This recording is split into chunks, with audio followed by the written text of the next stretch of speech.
তো দেখা সাক্ষাৎ তো আরে জরুরি হইলে হামগরণ এখন বেকুন সুশৃঙ্খলভাবে থাকা ফুরিব কেউ কোনো রকমের অনাচার করি নেপারিব মানুষের।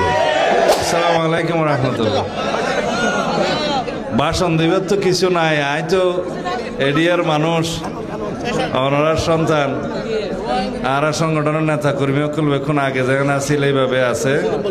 তবে আই বুডোর পরদিনে বিয়ানা শহরে এতন জাগো হয়েছে দলীয় নির্দেশে, মাননীয় চেয়ারপারসন প্রধানমন্ত্রীর নির্দেশে জাগো হয়েছে বেশ কিছু খাম আছিল হতাল নাই দেখা সাক্ষাৎ করি নেওয়া পারি।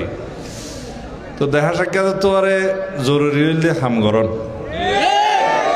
দেখা সাক্ষাৎ তো হইব সারা জীবন হইব, ভবিষ্যতে হইব ইনশাআল্লাহ।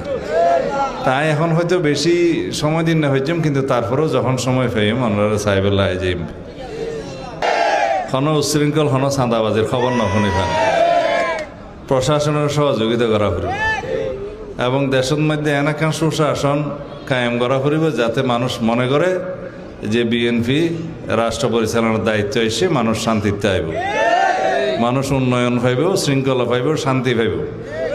পাইব না? আমরা বেকুন ঠিক চাইলে ভাইব দেরি সতেন না গেলে তো না ভাইব। তো বেকুন আল্লাহর ওয়াস্তে